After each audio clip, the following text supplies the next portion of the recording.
L'histoire commence au cœur d'un dangereux donjon où 3 puissants aventuriers viennent tout juste de terminer une bataille intense. En travaillant ensemble, ils ont réussi à vaincre des centaines de démons et ont même forcé le roi démon à battre en retraite. L'un des guerriers, nommé Goran, est extrêmement fier de ce qu'ils ont accompli. Même s'ils n'ont pas réussi à tuer le roi démon, il pense qu'ils lui ont infligé suffisamment de dégâts pour le laisser grièvement blessé. Le héros blond, nommé Eric, est d'accord avec lui. Il affirme que les blessures qu'elle lui ont causées devrait en suffire à empêcher le roi démon d'attaquer à nouveau pendant un bon moment. Le troisième membre du groupe, un mage nommé Luck, semble beaucoup moins intéressé par la célébration de leur victoire. À la place, il continue de fixer l'un des bras sectionnés du roi démon, coupé pendant le combat. Goran et Eric disent à Luck d'arrêter de s'inquiéter pour ce bras et de simplement profiter du fait qu'ils aient survécu. Il le taquine en plaisantant, disant que son obsession pour des choses étranges comme celle-ci est probablement la raison pour laquelle il n'a toujours pas trouvé de petit ami. Changeant de sujet, Eric dit qu'il devrait se dépêcher de rentrer car la bataille lui a fait manquer la naissance de son enfant. Luck entend cela et répond que ce sont précisément des moments comme celui-là qui expliquent pourquoi il a choisi de rester célibataire, mais Eric et Goran ne sont immédiatement pas d'accord avec lui. Ils expliquent qu'avoir une famille ne devrait jamais être considéré comme un fardeau. Pour eux, c'est l'une des plus grandes bénédictions qu'une personne puisse recevoir. Avant que la conversation puisse continuer, un grand groupe de démons apparaît soudainement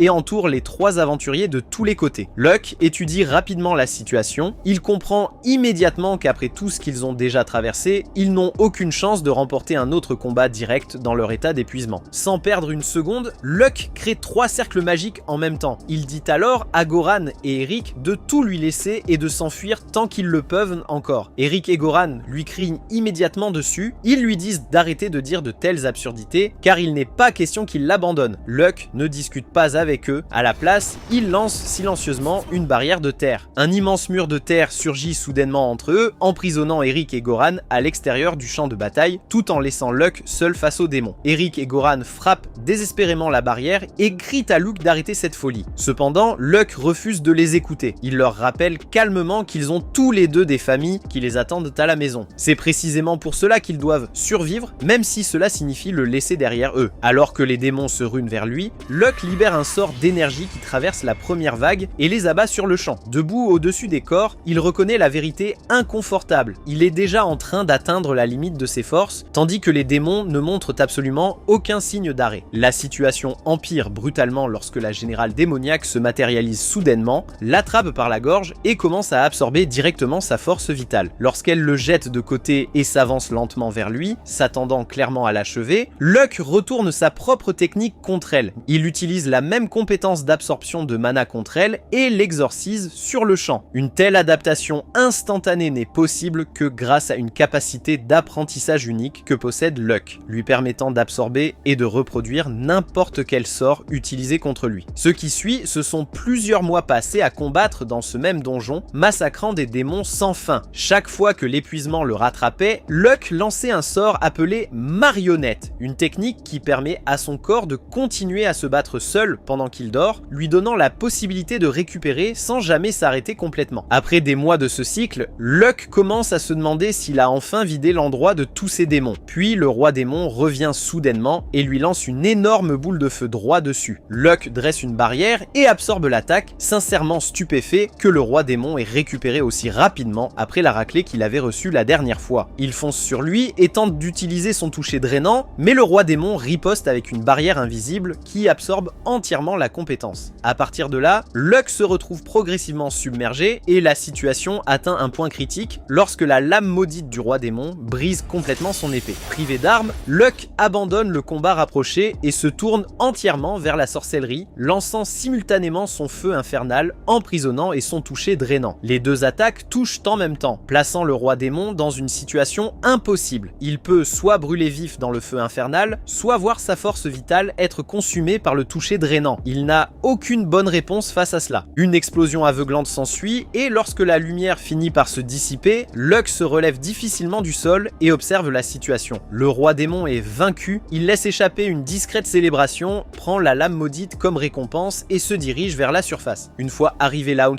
il réalise rapidement qu'il n'a aucune idée de l'endroit où il se trouve réellement. En plus de cela, sa carte d'aventurier a été réduite en cendres quelque part pendant les combats, le laissant complètement sans argent et sans aucune pièce d'identité. Après cela, il se rend à la capitale royale. Dès son arrivée, les gardes l'arrêtent et lui reprochent de se promener nu. Ils finissent alors par lui donner de nouveaux vêtements à porter. Sa première pensée est d'aller directement chez Goran. Lorsqu'il arrive, il est choqué par la taille immense du manoir. Il demande immédiatement à voir Goran, mais le majordome refuse, supposant que Luck n'est qu'un autre fan cherchant à le rencontrer. Après cela, Luke décide de se rendre à la guilde des aventuriers afin de faire rééditer sa carte de guilde. En chemin, toutefois, il remarque une statue de pierre dressée au milieu de la ville qui n'était pas là auparavant. Il demande à un passant de qui il s'agit et l'homme est stupéfait que Luck ne reconnaisse pas la personne représentée. Il explique que la statue représente Saint Luke, le héros célèbre qui s'est battu dans le donjon afin de contenir les démons pendant une décennie entière. Luck réalise soudainement que la statue est à son effigie et que tout le monde a dû croire qu'il était mort dans le donjon, ce qui explique pourquoi ils l'ont construite en son honneur. Il est également surpris d'apprendre qu'il a passé 10 ans à combattre là-bas sans même s'en rendre compte. Après cela, il finit enfin par se rendre à la guilde des aventuriers où Goran le reconnaît immédiatement. Goran l'emmène dans l'arrière-salle, le serre dans ses bras et pleure de joie en lui disant à quel point il est heureux qu'il soit revenu vivant. Luck commence alors à dévorer des gâteaux car cela fait si longtemps qu'il n'a pas mangé de vraie nourriture. Finalement, Goran lui retire les gâteaux, insistant sur le fait qu'il doit plutôt manger de la bouillie de riz afin de garder une alimentation équilibrée. Eric arrive ensuite avec panache, portant lui-même la bouillie de riz et dit à Luck à quel point il est heureux de le revoir. Luck lui répond simplement de se calmer, disant que la vue d'un homme adulte en train de pleurer ne lui plaît pas vraiment. Mettant cela de côté, Eric remarque que lui et Goran ont visiblement vieilli, tandis que Luck, étrangement, semble plus jeune qu'avant. Luck jette un regard à son reflet et réalise que c'est vrai, il a réellement rajeuni. Il suppose que cela doit être le résultat de l'absorption de la force vitale du roi démon après l'avoir vaincu. Goran et Eric restent complètement sans voix lorsqu'ils apprennent que Luck a réellement vaincu le roi démon. Eric explique que le royaume s'est occupé de préparer son armée au cas où le roi démon reviendrait un jour, mais puisque Luck l'a déjà battu, il est désormais évident qu'il mérite une forme de récompense. Ce qui surprend le plus Luck, c'est le moment où Goran l'appelle « Votre Majesté ». Goran explique qu'Eric est devenu roi après que l'ancien roi a décidé qu'il méritait le trône, puisqu'Eric était un noble ayant participé à repousser le roi démon. Ayant lui aussi pris part à ce même combat, Goran a fini par être nommé grand maître de la guilde des aventuriers. En plus de cela, Luck apprend également qu'Eric lui avait accordé un titre de noblesse pour le rôle qu'il a joué dans le recul du roi démon. C'est pour cette raison que la statue avait été construite, car tout le monde pensait qu'il était mort au combat. En entendant cela, Luck se demande si le fait d'être vivant pourrait maintenant causer des problèmes, puisque tout le royaume croit qu'il est mort. Goran et Eric comprennent tous les deux son point de vue, alors Luck décide de laisser le monde continuer à croire que Saint Luck est mort, tandis qu'il recommence tout depuis le début en tant qu'aventurier ordinaire. Goran se demande si cela ne risque pas d'être beaucoup trop ennuyeux pour quelqu'un de son niveau, étant donné qu'il est un sorcier de rang S. Mais Luck lui répond que tout ira bien, car il a toujours aimé les bonnes aventures. Il ne faut pas longtemps à Goran pour lui obtenir une nouvelle carte d'aventurier, cette fois sous le nom de Locke au lieu de Luck. Ses véritables statistiques sont également cachées sur la carte, donc aux yeux de tous, il ne semble être qu'un aventurier ordinaire de rang F. Le lendemain, alors que Locke se dirige vers la guilde, une jeune fille blonde l'aperçoit de loin et l'observe avec une curiosité silencieuse, se demandant qui il peut bien être. Locke arrive peu après à la guilde et est présenté à la réceptionniste, Aaron. Il lui dit qu'il souhaite accepter une quête d'extermination de gobelins, mais elle le lui déconseille, pensant qu'il n'est qu'un débutant inexpérimenté qui risque de se faire tuer. C'est alors qu'un groupe d'aventuriers l'interpelle et lui propose de faire équipe avec eux pour la quête. Aaron trouve que l'idée est bonne et appose rapidement son approbation. À l'extérieur, les deux aventuriers se présentent sous les noms d'Ario et Ginny. Ario est un mage, tandis que Ginny est une archère. Locke se présente simplement comme un guerrier, et une fois cela réglé, tous les trois partent en direction de la cachette des gobelins. En chemin, Locke remarque que Ginny est une éclaireuse réellement compétente. Elle reste près de la piste et l'interprète avec un instinct affûté, repérant rapidement des détails que les autres pourraient pas manquer. Pour cette raison, elle ne lui semble pas être quelqu'un qui mérite réellement un rang F. Malgré cela, Ginny semble avoir sous-estimé le nombre de gobelins auxquels ils ont affaire, car ni elle ni Ario ne remarquent une série d'empreintes camouflées. Les gobelins ne sont pas assez intelligents pour dissimuler leurs propres traces, ce qui signifie que quelque chose d'autre, quelque chose de plus intelligent, les dirige probablement. Locke envisage brièvement de prévenir les deux autres, mais décide de ne pas le faire. Puisqu'il les entraîne essentiellement, il veut qu'ils apprennent de leurs propres erreurs et qu'ils grandissent grâce à cette expérience. Ils finissent par atteindre l'entrée de la grotte des gobelins et après avoir observé les environs pendant un moment, Locke propose de prendre la tête pendant qu'Ario et Ginny assurent un tir de couverture depuis l'arrière. En travaillant ensemble, le groupe parvient à abattre plus de 30 gobelins, même si l'effort commence clairement à épuiser Ario et Ginny, qui manquent tous deux de mana et de flèches. En remarquant cela, Ario suggère qu'ils se replient et battent en retraite, et Locke reconnaît que c'est la bonne décision. Mais à ce moment-là, un rugissement profond résonne dans la grotte. Le seigneur gobelin s'est réveillé.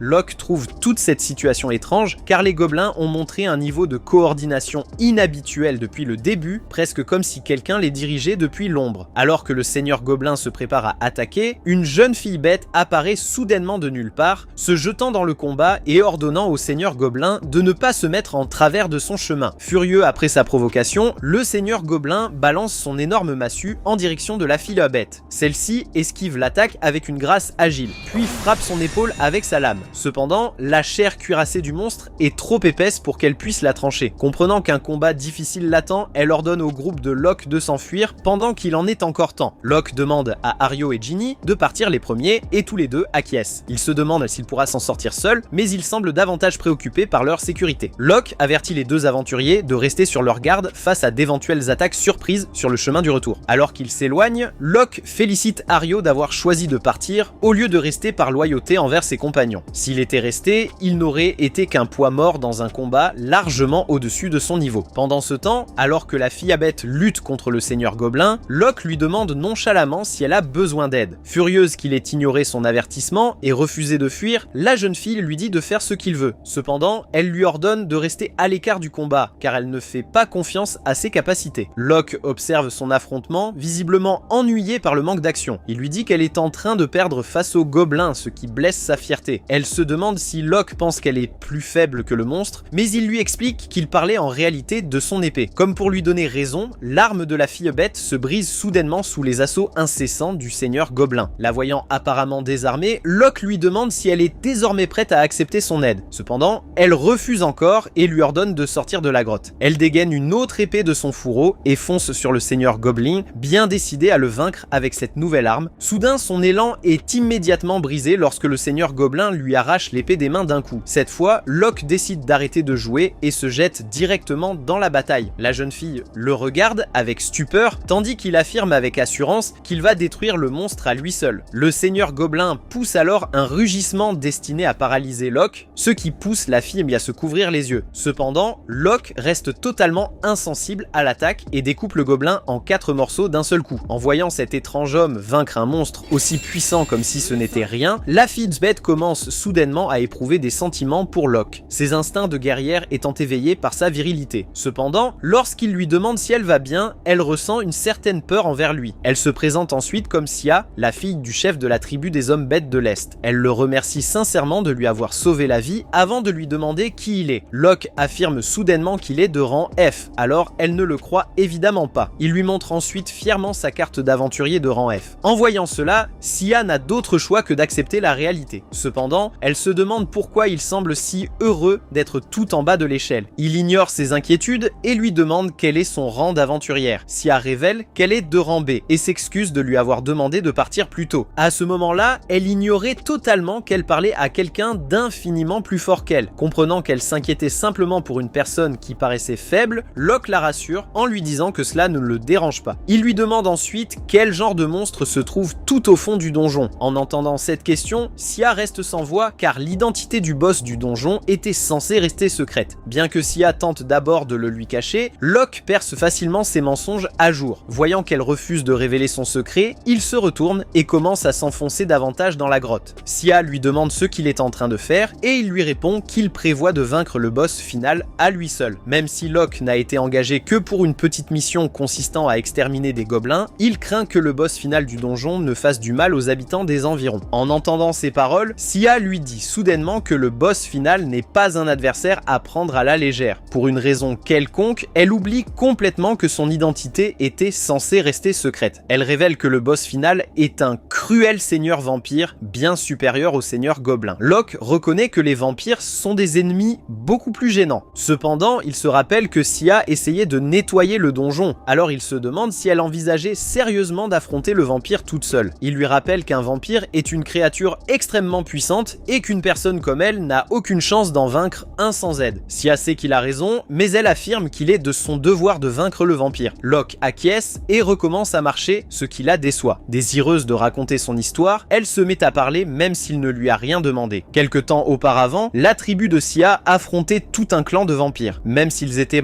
parvenus à en vaincre la majorité, l'un d'eux avait survécu et grièvement blessé son père. Il avait ensuite pris la fuite avant de disparaître dans cette grotte. Dans la tribu des hommes bêtes, laisser un ennemi s'échapper est considéré comme une immense honte. Sia souhaite donc venger son père blessé en éliminant elle-même le vampire. Locke lui demande si son honneur sera tout de même restauré si elle accepte son aide. Sia lui explique que ce sera le cas, même si elle reçoit de l'assistance. Il lui tend alors son épée pour remplacer celle qui s'est brisée. Sia paraît confuse, car cela le laisserait sans arme, mais Locke affirme qu'il se bat mieux à main nue. Au début, elle pense qu'il dit seulement cela pour se montrer attentionné envers elle, mais il se met ensuite à massacrer un groupe de gobelins comme s'ils étaient faits de papier. Sia est stupéfaite par l'incroyable force de Locke, sans savoir qu'il a développé une puissance physique et des compétences en arts martiaux extraordinaires, après avoir été forcé de survivre pendant une décennie entière contre l'armée du Seigneur Démon. Grâce à l'aide de Locke, ils atteignent rapidement la dernière salle du donjon. Là-bas, le Seigneur Vampire éclate d'un rire sinistre en sentant la présence de Sia. Il rappelle à cette fille naïve que même son puissant père n'a pas été capable de lui infliger la moindre égratignure et qu'elle n'a donc aucun espoir de poser ne serait-ce qu'un seul doigt sur lui. Sia s'enrage en entendant ces paroles, tandis que le Seigneur Vampire se prépare à l'abattre. Après l'avoir observé de près, Locke comprend que le vampire a délibérément manipulé les gobelins des environs afin de leur donner une apparence faible dans le but d'attirer des aventuriers à l'intérieur de la grotte et d'absorber leur force vitale. Le vampire est impressionné par son sens de la déduction, mais il ne pense pas grand-chose de la puissance de Locke. Il souligne que, même si la magie vampirique ne fonctionne pas sur les hommes bêtes, ses sorts lui permettent de contrôler l'esprit d'un humain. En entendant cela, Sia comprend qu'elle a commis une grave erreur en entraînant Locke dans ses problèmes. Bien que Sia tente de l'avertir, Locke commence à avancer vers le Seigneur Vampire comme s'il était plongé dans une transe. Tandis que Sia s'en veut d'avoir mis sa vie en danger, le vampire se met à jubiler, persuadé d'avoir déjà gagné. Il provoque Sia en lui demandant si elle préfère mourir de la main de son ami ou de la sienne. Le vampire continue de fanfaronner, mais soudain, Locke lui assène un violent coup de poing en plein visage. Après avoir été brutalement remis à sa place, le vampire se demande pourquoi sa technique spéciale n'a pas fonctionné. Locke lui explique simplement qu'il possède une grande résistance aux altérations mentales, mais cette réponse ne le satisfait pas. Le vampire affirme qu'il est impossible qu'un humain puisse résister à l'attaque d'un seigneur vampire. En entendant cela, Locke révèle que le prétendu seigneur vampire n'est en réalité qu'un vampire inférieur qui se donne des airs de grandeur. Cette remarque met le vampire hors de lui et il fonce furieusement sur Locke, seulement pour être projeté contre un mur d'un puissant coup de pied. Locke continue de se moquer de lui en le traitant de sous-vampire, poussant le monstre à tenter de défendre son honneur. Même s'il attaque avec des tentacules de ténèbres, Locke les esquive facilement et utilise un cercle magique de haut niveau pour accélérer considérablement son corps. En un clin d'œil, il apparaît juste devant le vampire et utilise son toucher drainant pour absorber toute son énergie. Après sa défaite, le Seigneur Vampire se demande qui est réellement Locke. En guise de réponse, l'aventurier tout sourire affirme qu'il n'est qu'un aventurier de rang F quelconque. Soudain, le vampire déclare que Locke vient de s'infliger une puissante malédiction en le battant. Bien qu'il ne croie pas ses paroles, Sia se précipite et tranche son corps en deux avec l'épée de Locke. Le vampire est stupéfait de constater qu'il ne peut pas régénérer son corps après avoir été frappé par cette lame. Dans ces derniers instants, il avertit Sia qu'elle vient de faire quelque chose d'irréversible à son médaillon. Sia rend son épée à Locke en lui expliquant qu'elle a libéré une étrange puissance lorsqu'elle a tranché le vampire. Il prétend qu'elle a dû l'imaginer puisqu'il ne peut évidemment pas lui révéler qu'il s'agit de l'épée du Seigneur Démon déchu. Sia fouille ensuite le sol et découvre un médaillon maudit laissé tomber par le vampire. Elle lui explique que chaque personne tuée ou absorbée par le vampire libère une énergie de ressentiment qui nourrit le pouvoir de malédiction contenu dans le médaillon. Locke se demande pourquoi aucun vampire ne possédait ce genre de médaillon 10 ans auparavant. Soudain, le vampire éclate de rire avec le peu de force qui lui reste. Maintenant que son médaillon est exposé au monde, il affirme qu'il ouvrira un portail vers la dimension obscure. En entendant cela, Locke devient enfin sérieux. Le vampire se vante que ses prétendus dieux obscurs détruiront la Terre en traversant le portail, ce qui rappelle à Locke que la faille dimensionnelle était exactement l'endroit où il est resté piégé à combattre pendant 10 ans. À l'époque, les humains n'avaient découvert aucun moyen de pénétrer dans le portail depuis leur monde. Lorsque le Seigneur Démon avait lancé son attaque depuis ce portail, Locke et ses amis s'y étaient jetés. Cependant, le passage s'était ensuite refermé de leur côté. À cause de cela, Eric et Goran n'avaient pas pu revenir le sauver après s'être échappés de la dimension. Soudain, Locke tranche le médaillon en deux et absorbe le pouvoir maudit qu'il contient. Le vampire est horrifié, incapable de croire que quelqu'un puisse absorber une malédiction aussi puissante sans subir le moindre effet secondaire. Locke lui explique que, même si le portail s'était ouvert, aucun démon n'en serait sorti. La raison est évidemment Locke lui-même, puisqu'il a déjà exterminé tous les démons qui se trouvaient à l'intérieur. Après avoir entendu cela, le vampire comprend enfin que Locke a utilisé l'épée du Seigneur Démon pour absorber la malédiction, et il fait rapidement le rapprochement. Il se demande alors si Locke est le légendaire grand sage Locke. Cependant, Locke le fait taire avant qu'il puisse en révéler davantage. Malheureusement, Sia l'a déjà entendu, et le secret est désormais dévoilé. Locke s'excuse d'avoir brisé le médaillon, Sia lui répond que cela ne la dérange pas, puis tous les deux commencent à quitter le donjon. Elle se demande si Ario et Ginny vont bien, mais Locke a confiance en leur capacité. Soudain, Sia s'arrête en réalisant qu'elle vient de l'appeler par son prénom. Locke s'immobilise, stupéfait par ses paroles. Elle lui demande alors s'il est réellement le sage légendaire, et Locke lui demande de garder le secret. Elle sourit, ravie de pouvoir conserver le secret d'une personnalité aussi importante. Plus tard, ils remettent les matériaux récupérés sur les monstres à la guilde des aventuriers. La réceptionniste est surprise par l'énorme montagne de ressources, alors Locke et son groupe lui expliquent simplement que le donjon contenait davantage de gobelins que d'habitude. En entendant cela, la réceptionniste présente ses excuses au nom de la guilde pour avoir mal évalué la difficulté de la mission. Plus tard, Sia remercie encore une fois Locke pour toute son aide. Il sourit et lui demande si, en échange, elle peut partager les informations de sa tribu concernant les vampires. Même s'il a réussi à vaincre le seigneur vampire aujourd'hui, il craint que d'autres vampires n'utilisent des méthodes inconnues pour replonger le monde dans le chaos de la faille dimensionnelle. Sia sourit et lui demande s'il peut parler directement à Goran. Locke acquiesce, alors elle lui demande d'avertir Goran afin qu'il reste attentif aux agissements des vampires. Elle lui tend ensuite la moitié de son médaillon. Lorsque Locke lui demande pourquoi, elle lui explique que cela servira de preuve pour convaincre Goran de surveiller les vampires. Locke accepte le fragment, puis Sia s'en va. Il l'apporte ensuite à Goran, qui semble extrêmement inquiet après la disparition de Locke pendant 3 jours entiers. Pendant qu'ils discutent, quelqu'un s'approche discrètement de la pièce pour écouter leur conversation en secret. Après avoir rappelé à Goran qu'il n'est pas sa mère, Locke lui explique que le Seigneur Démon n'était en réalité qu'un simple pion utilisé par les prétendus dieux obscurs. Goran se demande alors de quel matériau le médaillon est fait. Malgré ses compétences de sorcier, Locke est lui aussi incapable d'identifier la matière. Il suggère de le montrer à un alchimiste et Goran accepte d'y réfléchir. Alors que Locke se tourne pour partir, Goran le remercie sincèrement d'avoir protégé les aventuriers débutants Ario et Ginny. Locke accepte ses remerciements et quitte les lieux, mais il ne tarde pas à heurter une jeune fille. Il se demande qui elle est, alors Goran commence à la présenter comme sa fille, Chalice. Cependant, elle s'en va avant qu'il puisse en dire davantage. Locke se demande si Chalice le déteste, mais Goran lui explique qu'en réalité, c'est son propre père qu'elle déteste. Depuis son enfance, Chalice rêve de devenir aventurière. Bien qu'elle ait obtenu une aptitude de rang B,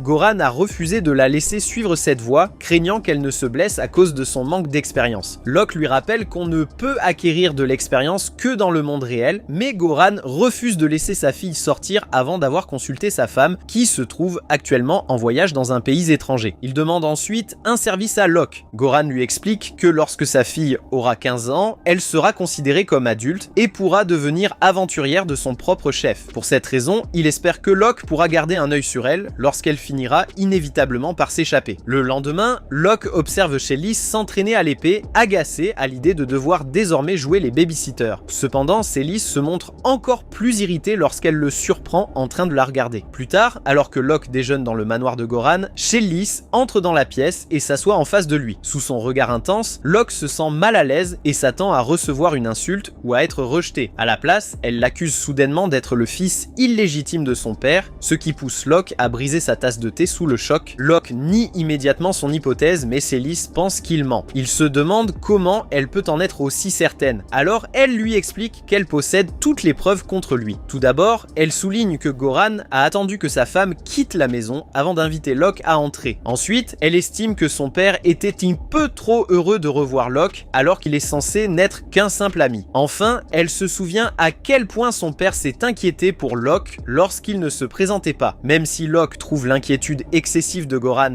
agaçante, Chelis pense que son père tient beaucoup trop à lui pour qu'il ne fasse pas partie de la famille. En entendant les délires de Chelis et en apprenant que Goran et sa femme sont en froid, Locke se demande si toute cette famille n'a pas un problème dans la tête. Il remarque alors que le majordome en chef lui lance un regard meurtrier. Pour éviter de subir sa colère, Locke tente de convaincre Chelis qu'il n'est pas son frère disparu depuis longtemps. Il lui explique que Goran s'inquiétait autant parce qu'il avait combattu de dangereux démons pendant 10 ans. Locke ajoute également qu'il paraît beaucoup plus jeune qu'il ne l'est réellement, ce qui explique pourquoi elle l'a pris pour le fils de Goran. En entendant cela, elle pousse un cri de surprise et Locke pense enfin être parvenu à lui faire entendre raison. Cependant, Chelis se contente de faire passer son statut de petit frère à grand frère. Locke lui affirme fermement qu'il n'est pas son grand frère. Cette fois, elle refuse d'écouter un seul mot de plus. Tandis que Chelis commence à se comporter comme une grande sœur prétentieuse, Locke décide de sortir sa carte d'aventurier. Il lui explique que s'il était réellement le fils de Goran, il porterait le même nom de famille. Après avoir examiné la carte, Chelis en conclut que Goran a dû renier Locke afin de préserver son honneur d'homme. Attristée que Locke ait été abandonné par celui qu'elle croit être son père, elle lui promet d'aller parler à Goran pour le forcer à reconnaître son fils. Face à cette fille obstinée, Locke commence à perdre tout espoir pour la famille de Goran. Finalement, il retire le sort de protection placé sur sa carte d'aventurier, révélant qu'il est en réalité le grand sage Locke et un aventurier de rang S. Chelis est extrêmement impressionnée par les qualifications de Locke, mais à cause de son jeune âge, elle continue de penser que le grand sage est son grand frère. Elle fait remarquer que la statue de Locke ressemble énormément à son père, ce qui l'énerve encore davantage. Il faut un certain temps à Locke pour enfin la convaincre qu'il ne fait pas partie de sa famille. À la fin, elle s'excuse pour son entêtement précédent. Chelis admet elle-même qu'elle peut parfois être obstinée, mais Locke pense que c'est encore bien en dessous de la réalité. Il comprend désormais pourquoi Goran était si opposé à l'idée de la laisser partir seule à l'aventure. Avec son caractère borné, cette idiote se retrouverait sans cesse dans des situations dangereuses. Cependant, Locke pense aussi que son entêtement peut être une qualité. Il estime que Chelis possède une grande force de volonté et de solides convictions, ce qui pourrait l'aider à rester forte dans les moments difficiles. Sachant cela, il décide de lui donner une chance de devenir aventurière. Locke apprend que Chelis s'est déjà inscrite en secret à la guilde des aventuriers, alors il l'emmène accomplir une quête avec lui. Après avoir accepté une mission de rang E à la guilde, il se dirige vers une forêt afin d'atteindre leur objectif. En chemin, Chelis prend plaisir à explorer les paysages naturels. Elle admire les arbres qui les entourent et se baigne dans une rivière d'eau douce, profitant pleinement de l'instant. Après leur pause, ils s'enfoncent plus profondément dans la forêt afin de trouver leur objectif. Ils finissent par atteindre le village concerné. Là-bas, les habitants leur expliquent qu'un nombre suspect de bêtes mythiques a été aperçu dans les environs. Bien que ces monstres soient gigantesques et puissants, étrangement, personne n'est mort après les avoir rencontrés. En entendant cela, Locke comprend que quelque chose ne va pas avec cette mission. Si un groupe de puissants monstres mythiques ravageait réellement la région, la guilde n'aurait jamais confié cette tâche à de faibles aventuriers de rang E. Au contraire, comme les créatures n'ont tué ni blessé personne, la guilde pense probablement que ces bêtes mythiques ne sont pas réelles. Chelis ne comprend pas ce que cela signifie, alors Locke lui explique que quelqu'un crée simplement des illusions de bêtes mythiques. Peu après, ils se rendent dans la zone où les créatures ont été signalées. Dès leur arrivée, un dragon apparaît de nulle part et pousse un puissant rugissement pour annoncer sa présence. Bien qu'il paraisse incroyablement réaliste, son rugissement soulève un immense nuage de poussière dans les airs. En voyant cela, Chelis commence à douter que le monstre soit une simple illusion. Locke la rassure en lui expliquant que malgré son apparence, le dragon ne possède pas l'aura d'une véritable bête mythique, ce qui confirme ses soupçons. Après avoir assuré à Chelis qu'elle ne risque rien contre le dragon, il l'encourage à le combattre. Elle fonce vers la créature qui tente de la frapper avec sa queue. Chelis esquive l'attaque avec une grande agilité et saute sur le dos de la créature. Elle se met ensuite à courir en direction de la tête du dragon. Tandis que le monstre grogne de frustration, elle tente de planter son épée dans son crâne. Cependant, le dragon bloque son arme avec ses griffes. Chelis retombe en arrière et essaie une nouvelle fois, mais la créature continue d'arrêter toutes ses attaques. En observant le combat, Locke reconnaît que Chelis possède réellement le niveau d'une guerrière de rang B,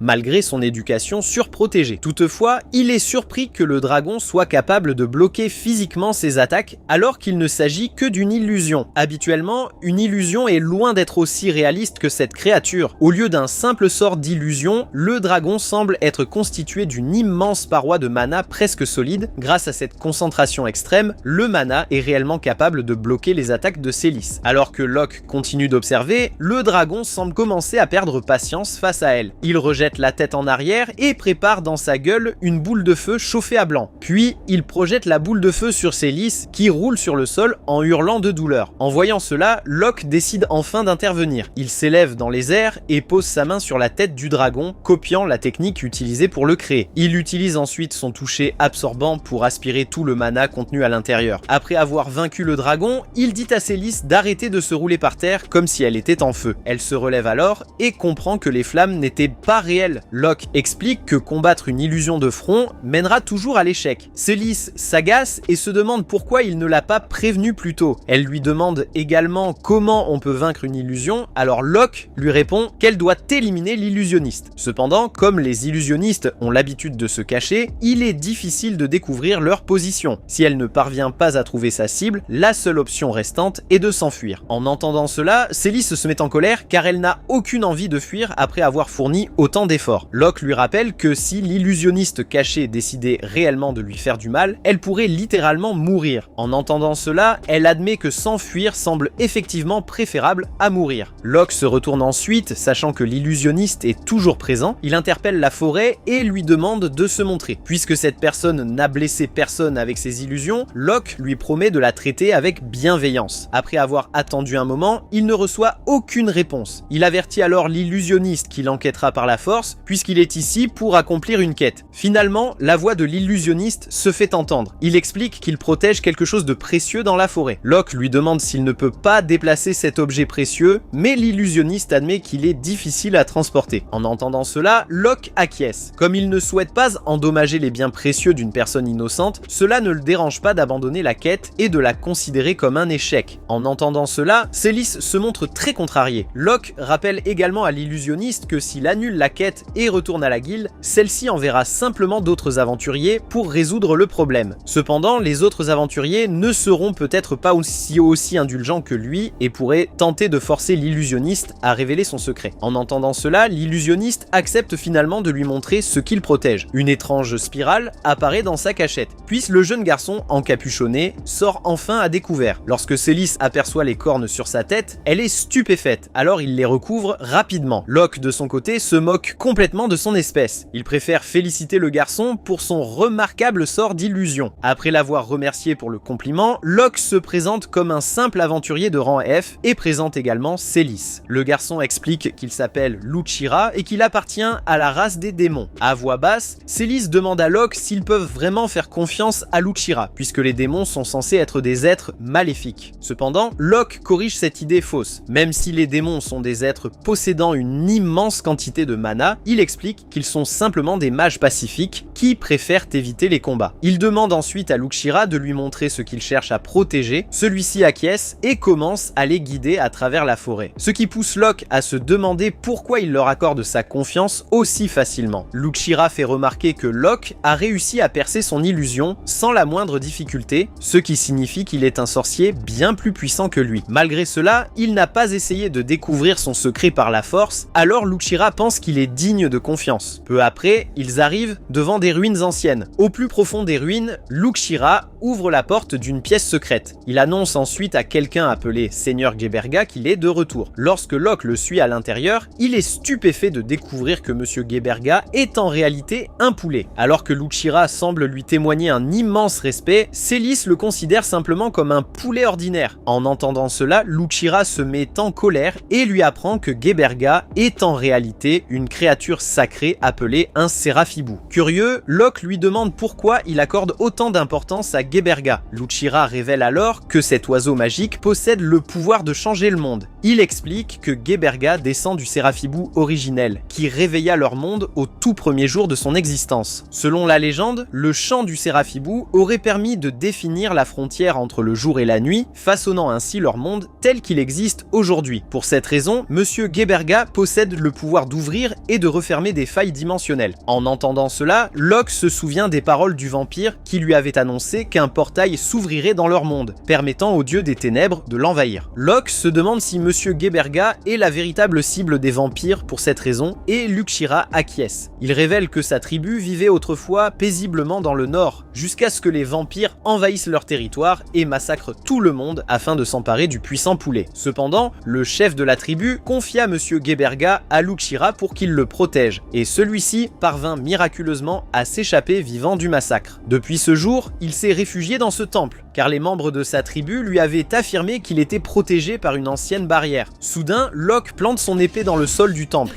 La lame le brise facilement, révélant qu'aucune barrière ne protège le bâtiment. Comme le temple est totalement exposé, Luke Shira et Monsieur Geberga risquent de tomber entre les mains des vampires. Locke lui demande alors de s'installer dans la capitale, où il pourra être protégé. Luke Shira hésite. Alors Locke le rassure, en lui promettant qu'il protégera Monsieur Geberga quoi qu'il arrive. Pour le prouver, il lui montre son épée, révélant qu'il a déjà vaincu le Seigneur Démon. En comprenant cela, Luke Shira reconnaît enfin que Locke est le grand sage. Locke lui dit ensuite qu'il a accompli un travail remarquable en protégeant Monsieur Geberga, puisqu'il détient le pouvoir de protéger le monde entier. En entendant cela, Luke Shira se met à pleurer, heureux de savoir que le sacrifice de sa famille et des membres de sa tribu n'a pas été vain. Sur le chemin du retour, Luke Shira commence à se disputer avec Célis. Soudain, Locke pousse Luke Shira sur le côté lorsqu'un vampire tente de l'attaquer. Il projette ensuite le vampire au loin. Sous le choc, celui-ci lui demande qui il est. Locke refuse de révéler son identité à une créature inférieure, ce qui met le vampire et ses compagnons dans une colère noire. Sachant qu'ils sont venus pour Monsieur Geberga, Locke devient sérieux et réduit tous les vampires en cendres. Non loin de là, un autre vampire observait secrètement toute la scène. Afin de prévenir ses compagnons restés chez lui, ce vampire tente de s'enfuir en se transformant en une multitude de chauves-souris. Même Locke ne peut rien faire contre cette transformation, mais soudain, Monsieur Geberga pousse un puissant cri. Son appel efface le vampire en pleine transformation, laissant Célis complètement stupéfaite. Luke Shira lui explique que Monsieur Geberga contrôle le flux des dimensions. En se transformant en chauve-souris, le vampire essayait de se déplacer de force vers une autre dimension. Cependant, Monsieur Geberga a refusé de le laisser faire, et le vampire a donc été effacé de l'existence. En apprenant que le poulet possède un pouvoir aussi immense, Célis se demande pourquoi Monsieur Geberga a besoin de la protection de qui que ce soit. Luke Shira lui explique que les pouvoirs de l'oiseau ne fonctionnent que lorsque la cible se trouve en plein déplacement dimensionnel. Autrement, n'importe qui pourrait simplement l'attraper comme un oiseau ordinaire. Plus tard dans la nuit, les trois compagnons atteignent la capitale. Ils y trouvent Sia, qui attend Locke. Célis se méfie immédiatement d'elle, alors Locke lui explique qu'il s'agit d'une amie. En entendant cela, Célis commence à se vanter auprès de Sia d'être l'apprentie de Locke. Sia explique ensuite à Locke qu'elle doit lui parler en privé. Elle lui révèle que la race des vampires prépare réellement quelque chose de très important. Au cours de son enquête, elle a découvert qu'ils sont tous dirigés par un haut seigneur vampire, une créature extrêmement puissante capable de contrôler tous les vampires et de les forcer à exécuter ses ordres. En entendant cela, même Locke commence à s'inquiéter car ce haut seigneur pourrait provoquer des dégâts considérables grâce à son intelligence et à ses puissantes forces. Sia rassure Locke en lui affirmant que sa tribu fait tout son possible pour contrecarrer les plans du haut seigneur. Cependant, Locke sait que sa tribu ne peut pas affronter seule un ennemi de ce niveau. En entendant cela, Sia admet que sa tribu ne se porte pas très bien. Depuis que son père est parti chasser les vampires, il se remet encore de ses blessures. Même aujourd'hui, il n'est pas en état de combattre les forces du haut seigneur. Malheureusement, le reste de la tribu de Sia est rempli d'idiots belliqueux. Alors, ils ont tout de même voté en faveur d'une attaque contre les vampires. En entendant cela, Locke comprend pourquoi elle a besoin de son aide. En plus de cela, Sia admet qu'elle poursuit un autre objectif. Il s'avère que cet objectif est encore plus important que de repousser le haut seigneur. Sia révèle que les vampires recherchent un poulet légendaire dont on dit qu'il possède le pouvoir de contrôler les dimensions. Avec un sentiment d'urgence, elle explique à Locke qu'ils doivent retrouver ce poulet le plus rapidement possible afin de le protéger des vampires. En entendant cela, Locke reste stupéfait, sachant qu'il est tombé sur ce même poulet quelques heures plus tôt. En voyant son expression vide, Sia pense qu'il ne prend pas la question du poulet suffisamment au sérieux. Locke essaie de lui expliquer qu'il est déjà au courant, mais elle commence à lui donner davantage de détails sur Monsieur Geberga. Après avoir raconté toutes les légendes concernant le puissant poulet, Sia espère que Locke acceptera de l'aider à le protéger. Finalement, Locke lui annonce qu'il a déjà trouvé le poulet. En entendant cela, Sia interrompt immédiatement son explication. Locke se lève ensuite et se dirige vers la porte de la pièce. Lorsqu'il l'ouvre, Célis tombe à l'intérieur, révélant qu'elle écoutait sournoisement leur conversation. Derrière elle, Luke Shira s'énerve, puisqu'il l'avait déjà averti de ne pas les espionner. Au début, Célis Célis affirme qu'elle n'écoutait absolument pas aux portes, puis, incapable de trouver une excuse, elle finit par présenter ses excuses à Locke. Il soupire et lui dit de s'excuser également auprès de Sia. Célis obéit rapidement et Sia lui pardonne avec le sourire. Tant qu'elle ne transmet pas ces informations à quelqu'un d'autre, cela ne la dérange pas que la jeune fille soit au courant. Locke invite ensuite Luxshira à entrer et le présente comme le gardien de Monsieur Gerberga. Lorsqu'il explique à Sia que le poulet qu'il tient dans ses bras est le légendaire Seraphol qu'elle recherche, elle pousse un cri de stupeur. Sia est impressionné que Locke ait trouvé sa cible secrète aussi rapidement, alors il lui explique qu'il s'agit simplement d'une coïncidence. Il admet qu'il a déjà vu les pouvoirs de Monsieur Gerberga de ses propres yeux, ils peuvent donc être certains que ce poulet est bien le véritable Seraphol. Après avoir entendu cela, Sia salue respectueusement Monsieur Gerberga. Maintenant que le poulet est en sécurité, ils commencent à planifier la manière dont ils vont affronter les forces du Haut-Seigneur. Sia explique que les vampires se cachent dans une région montagneuse, mais Locke trouve ces informations trop vagues. Elle soupire et précise que sa tribu a déjà dû faire de nombreux sacrifices pour les obtenir. S'ils veulent en apprendre davantage, ils devront enquêter eux-mêmes dans cette zone dangereuse. En entendant cela, Célis s'enthousiasme, pensant qu'elle aura l'occasion de combattre les forces du Haut-Seigneur. Cependant, Locke brise froidement ses espoirs en lui rappelant qu'elle n'est qu'une aventurière inexpérimentée de rang F. En entendant cela, Célis se plaint que Sia va tout de même l'accompagner. Locke lui rappelle que Sia est une véritable aventurière de rang B, capable de se débrouiller seule dans la nature. De plus, la tribu bestiale de Sia exige qu'elle combatte les vampires. Sa situation est donc différente de celle de Célis. Heureusement, Locke sait également comment réconforter Célis. Il lui confie la mission de protéger Monsieur Gerberga à la maison. Au début, Célis n'est pas convaincu, mais Locke lui rappelle que le poulet magique restera sans défense à la maison si personne n'est là pour le protéger. Il lui affirme qu'elle est parfaitement qualifiée pour devenir sa gardienne, alors elle retrouve enfin le sourire et accepte sa décision. Elle entend ensuite le bruit de la calèche de Goran qui rentre à la maison. Sia est curieuse au sujet de son père, alors Locke lui explique que Célis est la fille de Goran. Peu après, Goran entre dans la pièce, heureux de le voir. Locke est agacé par la manière maternelle dont il le traite, mais Goran le remercie de s'être occupé de sa fille. Locke sourit et fait quelques compliments à Célis au sujet de sa force. En entendant cela, Goran devient encore plus heureux. Derrière eux, Célis se sent coupable d'avoir traité son père aussi durement. Lorsqu'elle l'appelle d'une voix douce, Goran se tourne vers elle. Elle se met alors à pleurer, ce qui fait complètement fondre ses défenses. Face aux larmes de sa fille, il lui pardonne rapidement et tente de la calmer. Une fois qu'elle s'est calmée, il lui demande pourquoi elle était aussi en colère contre lui. Célis explique qu'elle le soupçonnait d'avoir un enfant illégitime. Alors Goran se met à rire de son imagination. Puis elle laisse accidentellement échapper qu'elle a traité Locke comme son petit frère. En entendant cela, Goran est tellement choqué qu'il recrache son thé. Il demande à Célis si elle a importuné Locke avec ses bêtises habituelles, mais elle s'enfuit au lieu de répondre. Après son départ, Goran présente précipitamment ses excuses à Locke pour tous les problèmes qu'elle a causés. Même lui ne comprend pas comment sa propre fille a pu devenir ainsi. En voyant ce pauvre homme supplier qu'on lui pardonne, Locke se souvient que Goran avait également l'habitude de lui attirer des ennuis, à lui et à Eric, avec une attitude similaire. Malgré tout, il garde le silence afin d'éviter de le provoquer davantage. Goran se lève ensuite, inquiet à l'idée que sa fille puisse être manipulée par une personne mal intentionnée. Il se demande maintenant s'il ne devrait pas revenir sur sa décision de la laisser à nouveau découvrir le monde extérieur. En entendant cela, Locke panique et lui rappelle qu'il protégera Célis de toutes les personnes malveillantes. Soulagé que sa fille puisse continuer à poursuivre ses rêves, Goran se met à pleurer et remercie une nouvelle fois Locke. À ce moment-là, Célis entre dans la pièce pour demander quelque chose. Lorsqu'elle voit Locke et Goran se tenir si près l'un de l'autre, elle croit être dans une sorte de roman d'amour et décide de leur laisser un peu d'intimité. Après cela, il leur faut plus d'une heure pour lui expliquer qu'ils ne sont pas des amants secrets. Finalement, Célis commence à s'excuser, mais Locke lui ordonne de garder le silence. De peur qu'elle ne tire encore une autre conclusion ridicule dans sa tête, revenant au travail, Goran se souvient que les vampires sont en train de se regrouper pour mettre en œuvre un nouveau plan. Locke lui parle du Haut-Seigneur, ce qui l'inquiète encore davantage. Pour le rassurer, Locke rappelle à Goran qu'il attaquera lui-même le repère des vampires. Goran se demande s'il existe un moyen pour Monsieur Gerberga de leur faciliter le combat. Luxshira lui rappelle que Gerberga ne peut attaquer les vampires que lorsqu'ils sont en pleine transformation. De plus, Locke pense qu'il serait bien trop compliqué de devoir protéger activement ce poulet fragile tout en combattant les vampires sur le champ de bataille, il vaut donc mieux le laisser à la maison. Sia ajoute également que si le Haut-Seigneur vampire tue Gerberga et boit son sang, il obtiendra suffisamment de puissance maudite pour ouvrir ouvrir à lui seul un portail dimensionnel. En entendant cela, même Monsieur Gerberga est choqué. Pour cette raison, Locke décide que le poulet doit bénéficier d'une protection maximale. Goran suggère de cacher Monsieur Gerberga dans le palais d'Eric, puisque le bâtiment royal est l'endroit le plus sécurisé de tout le royaume. Locke accepte, alors Goran envoie d'une requête à Eric. Un peu plus tard, ils obtiennent l'autorisation d'entrer dans le palais royal. Une fois sur place, ils s'installent pour prendre le thé, tandis qu'une servante les sert, elle remarque Monsieur Gerberga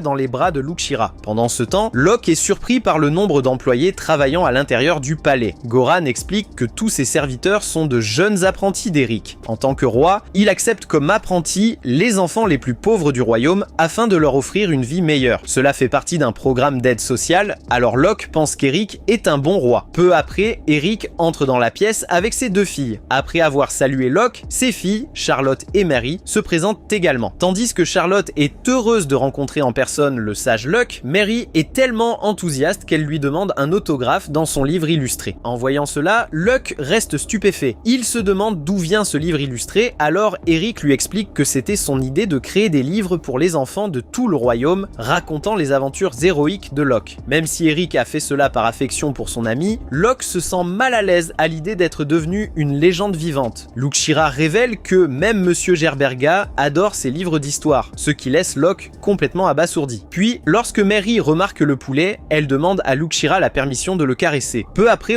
les deux filles commencent à s'extasier devant l'oiseau magique. En voyant cela, Goran essaie d'éloigner les filles afin qu'ils puissent parler sérieusement avec Eric. Célis les emmène, suivant une servante, jusqu'à une autre pièce pour que les adultes puissent discuter en privé. Eric remercie Goran d'être venu avant de s'excuser d'avoir amené ses filles. Même s'ils sont réunis pour une discussion sérieuse, Eric tenait à présenter ses deux filles à Locke, car elles sont sa plus grande fierté. Si Locke n'avait pas fait le sacrifice de rester dans le royaume des démons, Eric n'aurait jamais pu rentrer chez lui pour les voir grandir. Goran acquiesce également et remercie Locke de lui avoir permis d'élever Célis. Il rappelle à Locke que tout le royaume le respecte comme son héros, ce qui le met légèrement mal à l'aise. Cependant, Locke continue de penser qu'il ne devrait pas être une célébrité nationale. Il demande ensuite à Eric comment va les filles. Eric lui explique qu'elle s'occupe de l'ordre sacré du royaume à la cathédrale, alors Locke promet de lui rendre visite plus tard. Pendant ce temps, la servante conduit Célis et les filles dans une pièce. En entrant, elle leur promet de leur apporter des sucreries, mais une lueur malveillante traverse son regard. De retour dans la salle royale, Eric apprend que le Haut-Seigneur prévoit d'ouvrir un portail vers la dimension obscure. Pour l'instant, Locke pense qu'ils doivent protéger Monsieur Gerberga avec le plus grand soin afin d'éviter d'accélérer le plan des vampires. Eric promet d'utiliser toutes les défenses de son château pour protéger le poulet, alors Locke acquiesce. Il se tourne ensuite vers Sia et lui rappelle qu'il est temps pour eux de partir chasser le seigneur vampire. Goran l'arrête immédiatement, se demandant comment il compte vaincre un ennemi aussi puissant. Locke révèle alors son plan magistral. Goran et Eric écoutent attentivement tandis qu'il explique qu'il commencera par rassembler tous les membres de la tribu de Sia. Ensuite, pendant que la tribu leur fournira une couverture, Locke et Sia fonceront directement au cœur de la horde de vampires. En entendant cela, Goran et Eric sont horrifiés par son manque de bon sens. Locke continue pourtant de penser que son plan est excellent. Il explique que si Sia et lui attirent l'attention de l'armée de vampires, la tribu pourra envoyer une unité d'assassinat pour éliminer le Haut-Seigneur isolé. Goran pense qu'il a tout compris à l'envers puisque le Haut-Seigneur est le plus puissant de tous. Locke lui fait remarquer qu'affronter une armée entière reste plus difficile que combattre un seul adversaire puissant, alors la tribu aura plus de chance si elle lui laisse l'armée. Sia est également d'accord avec Locke, mais elle pense qu'il est le seul à posséder assez de puissance pour porter le coup fatal au Haut-Seigneur. Goran reste inquiet, pensant que certains membres de la tribu bestiale risquent de perdre la vie. Sia explique que de petits sacrifices ne représentent rien en comparaison de l'accomplissement du désir de vengeance de sa tribu. Pendant que leur discussion se poursuit, dans l'autre pièce, Célis observe les jeunes filles jouer. Même si Locke lui a confié la mission sérieuse de protéger Monsieur Gerberga, elle sait qu'il cherchait simplement à être gentil avec elle. En réalité, elle n'est qu'une aventurière de rang F chargée de surveiller quelques enfants. Connaissant sa propre force, elle pense que ce rôle est celui qui lui convient le mieux. Les filles s'approchent ensuite d'elle pour jouer à un autre jeu. Soudain, elles aperçoivent quelque chose qui brille derrière elles. Alors Célis se retourne rapidement. L'un des objets décoratifs émet une lumière sombre et lance un étrange sort qui remplit la pièce d'un gaz noir. Célis ordonne immédiatement aux deux filles de s'enfuir, mais elles découvrent que la porte a été verrouillée de l'extérieur. À l'extérieur, la servante de tout à l'heure s'éloigne tranquillement, faisant comme si rien ne s'était passé. Soudain, soudain, plusieurs vampires émergent de la brume sombre. Célis tente aussitôt de dégainer son épée, mais elle se rappelle alors que son arme n'était pas autorisée dans le palais. N'ayant plus aucun endroit où fuir, elle saisit une lampe à proximité pour défendre les jeunes filles. Lorsqu'un vampire se jette sur elle, Célis le repousse violemment avec la lampe. Puis, les deux autres vampires essaient de la charmer avec leurs yeux. Célis couvre immédiatement son regard, réagissant juste à temps pour se protéger. Elle affronte ensuite les deux autres les yeux fermés. Malgré ce désavantage, elle les roue brutalement de coups. Cependant, au beau milieu du combat, le premier vampire fonce directement vers les deux filles. Célis réagit rapidement, l'intercepte et se place devant les princesses pour les protéger. Même si elle continue de se battre courageusement, les vampires finissent par briser son arme improvisée. N'ayant plus aucun moyen de se défendre, Célis couvre les deux filles de son corps et se résigne à son sort. Au dernier moment, alors que les vampires sont sur le point de les atteindre, une explosion retentit lorsque Locke les bloque. Locke félicite Célis d'avoir si bien protégé les princesses. Tandis qu'elle le regarde avec stupeur, il se tourne vers les vampires, prêt à les éliminer. Les trois vampires tentent de le charmer, mais sans succès. Après l'échec de leur magie, l'un d'eux essaie de foncer sur Locke, alors celui-ci les enferme tous dans une barrière. Il comprime ensuite cette petite barrière autour des trois vampires, broyant entièrement leur corps jusqu'à les réduire en poussière. En observant cette scène, Célis découvre enfin un véritable aperçu de la puissance réelle de Locke. Après la mort des vampires, Goran et Eric les rejoignent. Eric enlace rapidement ses filles, soulagées de les voir saines et sauves. L'une des filles lui explique que Célis les a protégées, mais celle-ci le nie, affirmant que c'est Locke qui a véritablement vaincu les vampires. Cependant, Locke lui demande de s'en attribuer le mérite, puisqu'elle a retenu les vampires suffisamment longtemps pour lui permettre d'arriver. Puis, Lucira arrive lui aussi, inquiet pour Monsieur Gerberga. Alors que tout le monde essaie de retrouver son calme, l'objet décoratif situé au milieu de la pièce se met soudainement à briller de nouveau. En le voyant, Locke identifie l'objet comme étant un portail de téléportation. Sachant que des vampires tentent d'entrer dans le château, il se déguise en seigneur vampire grâce à la magie d'illusion de Lucira. Lorsque les vampires apparaissent, ils sont stupéfaits de voir leur 8e seigneur debout devant eux. Locke leur demande pourquoi ils se mêlent de ses affaires. Alors, ils s'empressent d'expliquer qu'ils agissent sur les ordres du 6e seigneur vampire. Comme les 3 vampires envoyés par le 6e seigneur sont morts, ils sont venus enquêter. En entendant cela, Locke comprend que le 8e seigneur vampire doit être plus faible que le 6e et qu'il peut donc s'en servir comme prétexte. Il prétend que les 3 vampires de rang inférieur lui ont manqué de respect à cause de son rang, alors il les a tués pour les punir. En entendant cela, les 2 vampires hochent respectueusement la tête, comprenant la situation. Ensuite, il demande aux vampires pourquoi le 6e seigneur les a envoyés, et il lui explique qu'ils sont ici pour capturer Monsieur Gerberga. En entendant cela, Locke fait semblant de croire que leur mission risque d'interférer avec les ordres du grand seigneur des vampires. Bien que les 2 vampires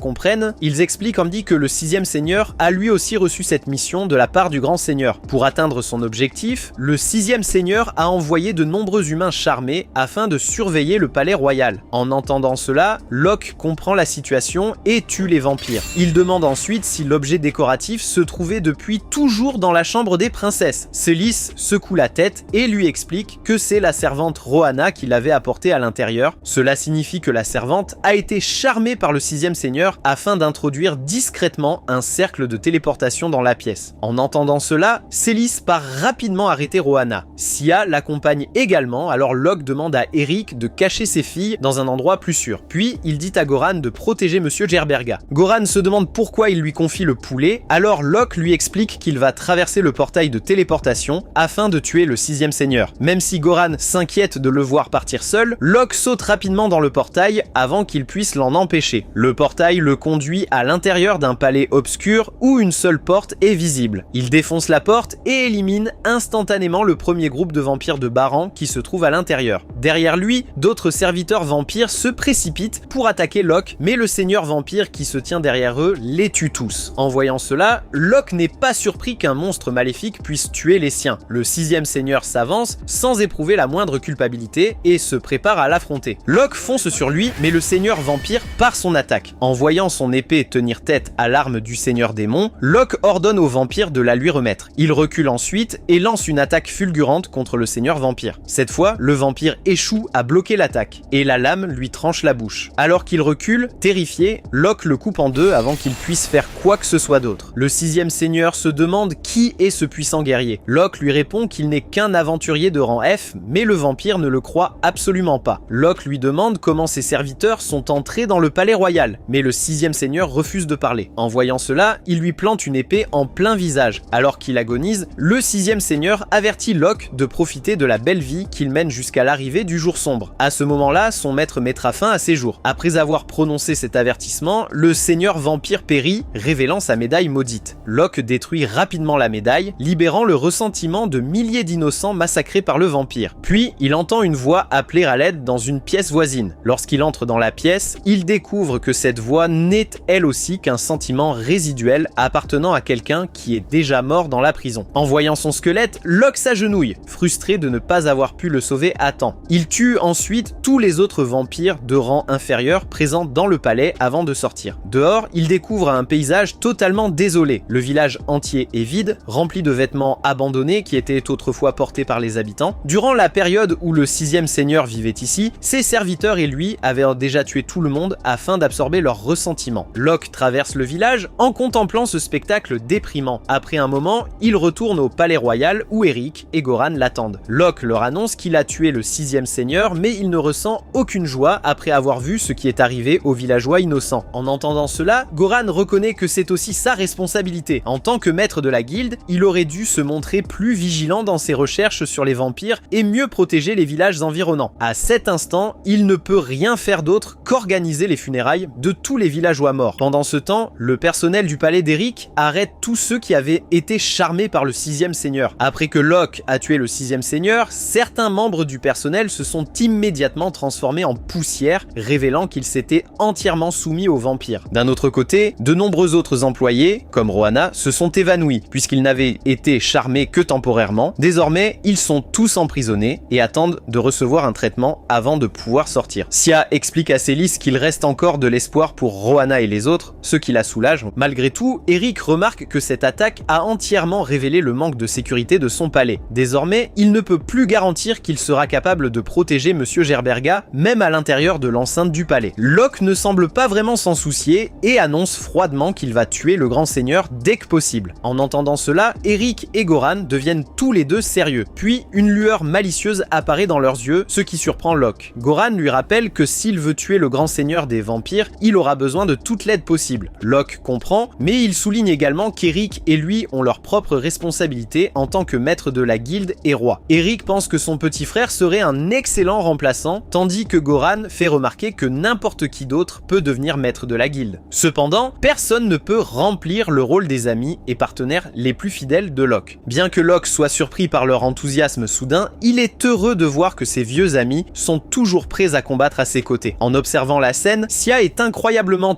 enthousiaste à l'idée de voir le groupe du sage légendaire se battre de nouveau. Alors que Goran et les autres se préparent à partir, Célis demande à son père de les accompagner. Cependant, il refuse froidement, lui faisant remarquer qu'avec ses capacités, elle ne ferait que les ralentir. Même si elle est déçue, elle sait qu'elle ne peut pas se comporter comme une enfant gâtée face à une mission aussi sérieuse. Locke demande ensuite à Goran de lui donner une bonne épée. Il souligne que, même si Célis n'est pas assez forte pour affronter le grand seigneur, une meilleure arme lui serait tout de même extrêmement bénéfique. Même avec sa force de rang B, sa manière de combattre ressemble énormément à celle de son propre père, alors elle sera bien plus efficace avec une épée plus grande. Goran se demande pourquoi il lui demande cela. Alors Locke explique qu'il veut simplement que Célis protège les princesses pendant leur absence. En entendant cela, Célis retrouve le sourire, et Eric est également d'accord avec Locke, puisqu'il est possible que certains vampires soient encore cachés dans le château royal. À cet instant, Célis est heureuse de recevoir autant d'attention, mais elle se demande si Locke essaie seulement de lui remonter le moral parce qu'elle doit rester au palais. Après le départ du groupe de Locke, elle comprend qu'il était en réalité très sérieux, car plusieurs vampires de rang inférieur tentent d'envahir le palais royal. Cette fois, elle tient une grande épée au lieu d'une lampe cassée, alors elle ne ressent aucune peur face à eux. En voyant la jeune fille pointer son épée dans leur direction, les vampires éclatent de rire. Cependant, ils se taisent rapidement lorsque Célis tue instantanément l'un d'eux. Elle commence ensuite à trancher tous les autres avant même qu'ils puissent bouger. En combattant, Célis se remémore les conseils de Locke pour affronter les vampires. Puisque ces démons rusés peuvent utiliser des sorts de charme, le mieux est de les tuer avant qu'ils aient le temps de réciter leur incantation. Sachant cela, elle utilise sa vitesse pour les éliminer rapidement. Cependant, certains vampires parviennent à la dépasser et tentent d'attaquer Luxira afin de capturer Monsieur Gerberga dans ses bras. Soudain, il retire la couverture qui recouvre ceux qu'il porte, libérant un sort de feu qui incinère les vampires. vampire. En voyant sa magie, Célis sourit avec admiration, mais elle n'a pas le temps de contempler la scène, car d'autres vampires apparaissent dans la zone. Pendant ce temps, le véritable Monsieur Gerberga se trouve avec Locke, qui est en route vers la forteresse du Grand Seigneur. Pour une raison inconnue, la forteresse du Grand Seigneur se trouve extrêmement près du royaume. Malgré tout, Goran remarque qu'elle est difficile à trouver, puisqu'elle est située dans une région montagneuse. Soudain, un homme bête apparaît et salue Eric. Sia explique qu'il est l'un des chefs de sa tribu. Le chef leur apprend que sa tribu a déjà trouvé l'emplacement du Grand Seigneur, mais que la forteresse est beaucoup trop bien gardée pour qu'ils puissent y pénétrer. Eric remercie alors l'homme bête d'avoir trouvé la forteresse et lui demande de laisser le reste à son groupe. Locke lève les yeux et remarque que le soleil est seulement en train de se coucher. Puisque les vampires sont des créatures nocturnes, cela signifie que la plupart d'entre eux viennent tout juste de se réveiller et sont encore incapables de combattre à pleine puissance. Malgré tout, pour atteindre le cœur de la forteresse et affronter le Grand Seigneur, leur groupe a besoin de l'aide des hommes bêtes afin de distraire les vampires subalternes. Le chef des hommes bêtes accepte de les aider et s'éloigne après avoir demandé à Sia de combattre aux côtés de sa tribu. Locke lui tend ensuite l'épée vampirique du 6e Seigneur, ce qui la surprend. Sia pense que cette arme est trop précieuse pour elle, mais Locke lui fait remarquer que tous les autres membres du groupe possèdent déjà une bonne arme, alors elle mérite d'en avoir une tout aussi puissante. Après qu'elle a accepté l'épée, ils se dirigent vers le repère des vampires. Lorsqu'ils arrivent sur place, ils sont perplexes car l'endroit ne semble contenir que quelques rochers. En voyant cela, Sia fait remarquer que les vampires ont sûrement dissimulé leur base. Locke est d'accord et utilise un sort permettant de dissiper les dissimulations, révélant un temple caché au milieu des rochers. Il lance ensuite un sort de brume soporifique à l'intérieur du bâtiment afin d'endormir tous les vampires de rang inférieur qui s'y trouvent. Désormais, ils n'ont plus qu'à affronter les seigneurs vampires et le Grand Seigneur. Juste après être entré dans le château, Goran commence à trancher tous les vampires qui apparaissent sur leur chemin. Après un court moment, ils atteignent les profondeurs du château. Avant d'entrer dans la salle du Grand Seigneur, Locke avertit Sia qu'elle doit analyser la situation au lieu d'attaquer aveuglément. Soudain, un grand groupe de vampires leur coupe toute retraite. Locke se prépare à tous les affronter, mais Eric et Goran lui disent de continuer sans eux. Il lui rappelle que si la nuit tombe, la puissance magique du Grand Seigneur des vampires augmentera, ce qui ne fera que le rendre plus difficile à tuer. Pour le moment, tous les deux sont assez puissants pour s'occuper seuls de ces seigneurs vampires. Malgré tout, Locke souligne qu'affronter 30 seigneurs vampires en même temps est complètement insensé. En entendant cela, Eric et Goran lui rappellent qu'il avait fait exactement la même chose pour eux des années auparavant. Désormais, ils ont enfin l'occasion de lui dire de partir et de s'éloigner aussi vite que possible. En entendant cela, Locke finit par accepter leur demande. Il attrape Sia et se dirige vers la salle du Grand Seigneur. À l'intérieur, le jeune Grand Seigneur les attend paresseusement. Lorsqu'il tourne son regard dans leur direction, Sia ressent une pression incroyable. Cependant, Locke s'intéresse davantage à une prison située derrière le Grand Seigneur. À cette distance, il ne parvient pas à identifier la personne enfermée à l'intérieur. Sia commence à parler, mais le Grand Seigneur attaque soudainement Locke avant même qu'elle puisse réagir. Heureusement, Locke bloque son coup. Même le Grand Seigneur est impressionné par ses compétences, alors il commence à le prendre plus au sérieux. Il essaie ensuite de charmer Locke, mais son sort échoue. Lorsque son sort échoue, le Grand Seigneur bat en retraite, mais Locke le rattrape et l'attaque avec son épée. Bien que le Grand Seigneur bloque le coup avec sa magie, sa barrière se brise sous la puissance de l'attaque de Locke et l'un de ses doigts est tranché. Sia attaque ensuite le Grand Seigneur, mais celui-ci esquive facilement son coup. Cette distraction donne à Locke l'occasion de lui couper un bras. Sia commence alors à croire qu'ils ont réellement une chance de gagner ce combat. Cependant, le Grand Seigneur se contente de rire malgré cette grave blessure et régénère facilement son bras sectionné comme si ce n'était rien. Locke comprend enfin qu'un combat extrêmement long l'attend. Pendant que Locke et Sia affrontent le Grand Seigneur, Goran et Eric font face à leurs propres ennemis dans le hall. Lorsqu'un groupe de seigneurs vampires attaque Goran, il les tranche tous à l'aide de son épée enflammée. Derrière lui, Eric lui rappelle de ne pas s'épuiser en combattant tous les vampires tout seul. À cela, Goran répond qu'il ne fait que protéger le roi de sa nation. Alors qu'Eric est distrait par ses paroles, une vampire apparaît soudainement devant lui. Il la repousse d'un coup, mais elle se clone afin de l'affronter à 2 contre 1. Eric n'a toujours pas peur d'elle, mais soudain, un troisième clone se glisse derrière lui et lui mord le cou. Ensuite, elle lèche son sang, ce qui lui donne le pouvoir de contrôler son esprit. Pendant un instant, Eric reste immobile comme s'il était entré en transe. Les clones de la vampire s'approchent, pensant avoir gagné contre lui. C'est alors qu'il sort brusquement de sa torpeur et tue 2 des clones d'une seule attaque chacun. En voyant cela, le dernier clone recule de peur, choqué que son contrôle mental n'ait pas fonctionné sur lui. Tout d'abord, Eric lui montre son alliance pour la tenir à distance, avant de lui rappeler que les héros sont incroyablement résistants aux affaiblissements mentaux. Puis, puis il l'achève, éliminant tous les ennemis présents dans la pièce. Pendant ce temps, dans la salle du trône, Locke continue de se battre contre le Grand Seigneur. Au cours de leurs affrontements, il remarque que le bras blessé du Grand Seigneur bouge plus lentement qu'avant, même après avoir été soigné. Cela lui donne, à lui et à Sia, l'avantage sur leur adversaire. Alors qu'il se fait attaquer de deux directions différentes, le Grand Seigneur s'énerve, mais Locke l'attaque de nouveau avec un sort de toucher drainant. Le sort fait reculer le Grand Seigneur de douleur, alors Locke profite de cette occasion pour couper son corps en deux. À cet instant, le Grand Seigneur comprend qu'il ne peut pas gagner, alors il tente de s'échapper en se transformant en chauve-souris. En voyant cela, Locke crie rapidement à Monsieur Gerberga, qui empêche le Grand Seigneur de se transformer. Même si cette action révèle la position de Monsieur Gerberga, Locke s'en moque, car il est certain de pouvoir protéger le puissant poulet. Cependant, le Grand Seigneur éclate de rire et révèle que c'est exactement ce que ses seigneurs supérieurs voulaient. Avec le Séraphibou si près de lui, il brise un médaillon maudit qui ouvre une faille obscure. Cette faille canalise une puissante énergie provenant de la dimension des seigneurs des ténèbres, immobilisant Locke et Sia sous une pression incroyable. Même en tant que puissant saint, Locke se retrouve incapable de bouger. Pendant ce temps, le Grand Seigneur reçoit une bénédiction provenant de la puissance obscure, augmentant encore davantage sa force. Ayant retrouvé confiance en lui, le Grand Seigneur rappelle fièrement à Locke que cette puissance provient de la barrière des seigneurs des ténèbres. Habituellement, la capitale royale est protégée par la barrière de l'église qui tient les vampires à distance. À présent, les vampires utilisent la même technique contre leurs ennemis humains. Alors que Locke lutte pour bouger, le Grand Seigneur flotte vers lui, voulant voler Monsieur Gerberga. D'une manière ou d'une autre, au tout dernier moment, Locke rassemble assez de force pour saisir son épée et s'enfuir. Surpris, le Grand Seigneur l'attaque avec un sort magique, mais Locke le bloque avec une double barrière. En réalité, il ne se déplace pas grâce à ses propres muscles, mais en utilisant un sort appelé marionnette, il peut forcer son corps à bouger grâce au contrôle magique. Maintenant qu'il peut de nouveau se déplacer, Locke fonce vers le noyau maudit afin de détruire la barrière. Le Grand Seigneur tente de l'arrêter, mais soudain Sia surgit de nulle part et le frappe de son épée. Furieux, il la projette au loin avec un sort, la traitant de sale chienne. Grâce à un bouclier magique créé par Locke, Sia survit facilement à l'attaque et lui rappelle qu'elle est une louve. Pendant que le Grand Seigneur est distrait, Locke atteint le noyau obscur. Pourtant, d'une manière ou d'une autre, le Grand Seigneur apparaît devant lui avant qu'il ne puisse trancher le noyau. Il arrête l'épée d'une seule main, affichant un sourire arrogant face à Locke qui lutte de toutes ses forces. Même en faisant de son mieux, Locke est incapable de faire bouger son épée, alors le Grand Seigneur commence à se moquer de lui. Cependant, Locke lui dit de la fermer et pointe sa main du doigt. Surpris, le Grand Seigneur réalise que son épée lui a traversé la main. Derrière lui, le noyau obscur est également emprisonné par une barrière sacrée. Cette barrière provient de l'église royale et combine les pouvoirs de tous les prêtres ainsi que de la reine. En comprenant cela, le Grand Seigneur se demande comment les humains ont réussi à créer une barrière aussi puissante. Malheureusement pour lui, la barrière sacrée neutralise les effets du noyau obscur, alors Locke le tranche en morceaux avant de détruire le noyau. Après avoir perdu toute sa puissance, le Grand Seigneur tente une dernière fois de s'enfuir, mais Monsieur Gerberga scelle son destin d'un cri. Finalement, le Grand Seigneur obstiné tombe en poussière et le monde est sauvé de la menace des seigneurs des ténèbres. Ensuite, Locke vérifie que Sia va bien. Après s'en être assuré, il se dirige vers la cage située dans un coin de la pièce dans laquelle se trouve un loup endormi. Locke se demande si le loup était le familier du Grand Seigneur, mais Sia lui explique qu'il s'agit en réalité d'une bête sacrée. Apparemment, la tribu d'hommes-bêtes de Sia et les loups sacrés descendent de la même créature mythologique. Pour cette raison, les deux espèces se respectent énormément. En apprenant qu'il s'agit d'une bête sacrée, Locke se demande si le loup possède d'étranges pouvoirs comme Monsieur Gerberga. Cependant, Sia révèle qu'il ne possède aucun pouvoir particulier en dehors de ceux d'un loup ordinaire. Elle pense que le Grand Seigneur n'a capturé ce loup que pour effectuer des recherches sur sa lignée pendant son temps libre. Elle dit également à Locke que le loup peut comprendre les humains, donc il devrait être en sécurité en sa présence. En entendant cela, Locke ouvre la cage avec un sort et appelle le loup pour qu'il se réveille. Pour une raison quelconque, celui-ci continue de ronfler sans se soucier de quoi que ce soit, alors Sia rappelle à Locke qu'il est encore sous l'effet de son sort de sommeil. Cela lui rappelle qu'il doit annuler le sort, ce qui fait instantanément se réveiller le loup. Pendant une seconde, le loup reste stupéfait en voyant Locke lui sourire. Puis, il rugit de peur et l'attaque, pensant qu'il représente une menace. Pendant que Locke crie sur Sia pour l'avoir induit en erreur, elle explique rapidement au loup qu'il est un homme bon qui l'a sauvé des vampires. Après avoir entendu cela, le loup se calme et devient honteux. Malgré tout, Locke lui pardonne puisqu'il devait avoir peur pour sa vie. Maintenant qu'il est libre, le loup se promène joyeusement dans la grande pièce. Ensuite, Locke et Sia retourne dans le hall principal pour retrouver Goran et Eric. Alors qu'ils se retournent, Locke explique que le travail est terminé. Goran sourit en réponse, mais il est surpris par le loup qui les suit. Pendant ce temps, Locke demande à Eric de remercier sa femme pour la barrière sacrée. Eric répond qu'elle apprécierait de recevoir personnellement les remerciements du sage lui-même, alors Locke se demande s'il avait prévu à l'avance d'utiliser la barrière sacrée avec elle. Cependant, Eric révèle que Lefi a agi de sa propre initiative, car elle savait que son mari avait besoin d'aide. Après cela, ils quittent tous ensemble le temple abandonné. À la grande surprise de Locke, tous les hommes bêtes les attendent dehors et acclament leur victoire. Eric pense qu'ils sont en train d'acclamer le sage, mais Locke ne pense pas mériter autant d'attention. Goran laisse ensuite le roi s'occuper des affaires officielles. Après s'être avancé, Eric annonce fièrement qu'il a vaincu le grand seigneur grâce aux efforts combinés de ses amis. S'adressant à la foule avec assurance, il les pousse tous à pousser un immense cri de victoire. En voyant tout le monde célébrer leur succès, Locke se sent heureux. Après avoir passé 10 ans à combattre seul contre les démons, ça lui fait du bien de pouvoir enfin compter sur le soutien de ses amis. Plus tard, alors que le groupe Endaruhui est en route vers la capitale, le loup continue de les suivre. Locke pense qu'il ne sait simplement pas où aller, alors il lui dit qu'il est libre de faire ce qu'il veut. Cependant, le loup refuse de le quitter et Sia lui fait remarquer qu'il doit vouloir le suivre. En entendant cela, Locke s'agace, car il n'a aucune envie d'avoir la responsabilité d'un animal de compagnie. Malgré tout, les autres lui disent d'adopter la pauvre bête, alors il finit par céder et accepte le loup comme un membre de sa famille. Après un moment, ils arrivent tous au palais royal où les deux princesses les attendent. Alors qu'elles expliquent au groupe que Célis et Luxira les ont protégés des vampires pendant leur absence, Locke remarque une énorme pile de gemmes de vampires à côté d'eux. En comptant 20 gemmes au total, il est surpris que ces débutants aient réussi à vaincre autant de vampires par eux-mêmes. En entendant cela, Célis estime que ce n'est pas si impressionnant puisque ces vampires n'étaient que des vampires inférieurs. Cependant, Locke découvre 2 gemmes d'archivampires dans la pile, alors Célis admet tranquillement que certains vampires lui avaient effectivement paru beaucoup plus puissants que les autres. À proximité, Eric et Goran réagissent avec bien plus de stupeur en voyant qu'une jeune fille aussi inexpérimentée a vaincu des adversaires aussi puissants sans même sembler s'en soucier. Locke félicite Célis pour sa force incroyable, tandis que Goran lutte pour contenir ses émotions. Célis lui demande ce qui ne va pas, alors il parvient difficilement à lui adresser quelques mots de félicitations. En voyant cela, Locke se moque de lui parce qu'il est embarrassé, tandis que Luxira envie Chélis d'avoir une famille aussi encourageante. Alors que le groupe passe un bon moment, Eric s'inquiète du fait que des archivampires aient réussi à entrer dans la capitale malgré la barrière sacrée qui l'entoure. D'une manière ou d'une autre, ils ont dû réussir à se faufiler à l'intérieur de la barrière ou à la vaincre grâce à leurs pouvoirs obscurs, ce qui signifie qu'elle doit être renforcée. En réfléchissant aux problèmes de sécurité, Locke demande à Eric d'intégrer les hommes bêtes dans l'armée puisqu'ils ne peuvent pas être charmés par les vampires. Eric trouve que sa suggestion est logique, surtout après l'aide apportée par les hommes bêtes lors du combat contre les vampires. En entendant cela, Sia se sent honoré que sa tribu puisse obtenir un nouveau statut grâce au roi. En parlant de nouveau statut, Eric se rend compte qu'il doit récompenser tous ceux qui ont participé à la bataille. Cela inclut Locke, qui a joué le rôle le plus important dans la défaite du grand seigneur. Il demande à Locke s'il désire quelque chose en particulier, alors celui-ci réfléchit à son offre. Puis, après avoir regardé Luxira et le loup, Locke réalise qu'il n'a aucun endroit où les loger, alors il demande à Eric de lui donner une grande maison pour sa nouvelle famille. En entendant cela, Eric est surpris car il s'attendait à ce qu'il demande quelque chose de bien plus grandiose. Ailleurs, dans la ville, une jeune fille sans abri fouille un peu partout tout en essayant désespérément de trouver de quoi manger. Après de grands efforts, elle parvient à atteindre un arbre fruitier et à cueillir un fruit juteux sur l'une de ses branches. Une fois le fruit récupéré, elle retourne en ville et en prend une bouchée. Alors qu'elle marche dans les ruelles, elle tombe sur 2 hommes à l'air dangereux. À leur vue, la jeune fille prend immédiatement la fuite, laissant tomber son fruit au passage. Heureusement, elle tourne au coin d'une rue et se glisse à l'intérieur d'un bâtiment pour leur échapper. Pendant ce temps, Locke est surpris par l'immense maison qu'Eric lui a donnée. En observant le bâtiment, Goran estime qu'elle est en réalité plutôt petite pour la demeure d'un archiduc, mais Locke est plus que satisfait. Après être entré dans le bâtiment, Locke admire les pièces gigantesques, mais il pense que ce sera un véritable cauchemar de tout nettoyer. Heureusement, Luxira propose de s'en occuper, heureux de pouvoir se rendre utile. Il choisit une chambre pour lui-même, ce que Locke accepte, mais Célis décide également de rester. Locke lui dit de rentrer chez elle, mais elle estime qu'en tant que son apprenti, elle mérite de rester dans sa maison. Après cela, Goran demande à Locke s'il aime la maison. Locke acquiesce en remarquant une immense tour de guet reliée au bâtiment. Comme il aime être seul, il choisit la tour de guet comme chambre personnelle. En dehors de cela, il laisse laisse le loup dans l'immense jardin à l'arrière de la propriété. Après l'avoir adopté comme animal de compagnie, il lui a donné le nom de Garb. Plus tard dans la nuit, alors que Locke dort, Luke-Shira le réveille avec hésitation. Il lui explique qu'il a entendu des bruits inquiétants provenant du sous-sol alors qu'il se rendait aux toilettes, alors Locke le suit pour aller vérifier. Lorsqu'ils ouvrent la porte du sous-sol, les bruits étranges deviennent de plus en plus forts. Peu après, ils arrivent devant une porte au sous-sol où le son devient encore plus distinct. Derrière cette porte, une étrange jeune fille pleure de douleur, ce qui choque Locke et Luke-Shira. En entendant les bruits inquiétants, Luke-Shira se demande si un mort-vivant ne s'est pas introduit dans leur sous-sol. Lorsque Locke ouvre la porte, il s'avance pour éclairer la pièce plongée dans l'obscurité. Cependant, lorsqu'il lance son sort de lumière, il tombe nez à nez avec une femme terrifiante suspendue la tête en bas, ce qui le fait hurler de peur. Au début, Luke-Shira revient en courant vers Locke, pensant qu'il s'agit d'un fantôme. Mais en regardant de plus près, il se rend compte que la femme suspendue n'est en réalité qu'une petite fille prise dans un piège. La pauvre enfant leur demande de la faire descendre. Alors Locke la libère rapidement et lui demande si elle est blessée quelque part. Heureusement, la fille n'est pas gravement blessée, alors elle remercie Locke de l'avoir sauvée. Il se demande comment elle a bien pu se retrouver piégée dans son sous-sol, mais Luke-Shira lui dit de s'éloigner d'elle, persuadé qu'il s'agit d'une cambrioleuse. Malgré tout, Locke refuse de jeter la fille dehors après avoir vu dans quel état elle se trouve. Il apprend d'abord qu'elle s'appelle Milka. Ensuite, il se présente ainsi que Luke-Shira et lui demande pourquoi elle fouinait dans sa maison. Milka explique qu'elle cherchait simplement une maison abandonnée où dormir, mais qu'elle ne savait pas qu'il vivait ici. Malheureusement, avant qu'elle ne puisse aller plus loin, le piège l'a attrapée et l'a maintenue suspendue dans les airs. Elle révèle également qu'elle est orpheline et qu'elle vivait sous la garde de son grand-père. Malheureusement, son grand-père s'est fait piéger dans une histoire de dette et est décédé récemment. En entendant cela, Locke se demande si elle est en fuite pour éviter que des usuriers ne la réduisent en esclavage. Cependant, Milka secoue la tête et Luke-Shira explique que le roi Eric a aboli l'esclavage, ce qui signifie que les usuriers ne peuvent pas la menacer de cette manière. Locke est reconnaissant de voir qu'Eric est un bon roi pour son peuple. Il se demande ensuite comment Milka a même réussi à entrer dans son sous-sol, puisqu'il n'existe aucune entrée extérieure. Elle lui explique que ce sous-sol est relié aux égouts par un passage secret, ce qui lui a permis de s'y faufiler. Locke va rapidement examiner le passage qu'elle vient de mentionner et réalise qu'il avait complètement négligé cette partie de la maison. Après des années passées à se battre seul, il a oublié son réflexe d'aventurier consistant à inspecter un endroit à la recherche de pièges avant de s'y installer. Malgré tout, il se demande pourquoi ce manoir possède un passage secret. Afin d'empêcher d'autres intrus indésirables de s'introduire chez lui, il décide de condamner le trou reliant son sous-sol au passage. Milka sourit, heureuse de l'avoir aidé à trouver cette ouverture. Alors que tous les trois pénètrent dans le passage, Luke-Shira remarque qu'il est plutôt long. Locke est lui aussi surpris, mais il n'a aucune explication pour le moment. Ils finissent par atteindre le trou dans le mur par lequel Milka s'est faufilée. Peu de temps auparavant, elle se cachait dans les égouts lorsqu'elle a eu un coup de chance et a découvert cette ouverture. En voyant que le mur s'est effondré autour du trou, Locke comprend qu'il s'est simplement détérioré avec le temps, ce qui signifie que sa maison n'est pas sous la menace immédiate d'un intrus. Malgré cela, Locke veut voir où mène le passage, alors il décide d'aller plus loin. Avant qu'il ne puisse avancer, Milka demande timidement à Locke si elle peut dormir dans ce passage calme, puisqu'il est plus propre que les égouts et à l'abri des personnes dangereuses. En entendant cela, Locke lui répond qu'il prendra sa décision après avoir découvert ce qui se trouve au bout du passage. Milka acquiesce et se précipite devant pour prendre la tête. Locke l'arrête, lui faisant remarquer qu'elle pourrait tomber sur des pièges plus loin. Elle acquiesce, pensant justement que c'est pour cette raison qu'elle devrait passer devant. Locke se demande pourquoi, puisque cela pourrait la faire rester coincée ou être gravement blessée. Pour la protéger, il décide de passer en premier tandis qu'elle et Luke-Shira le suivent derrière. Face à cette proposition, Milka se demande pourquoi il ne la pousse pas à avancer devant eux, puisque,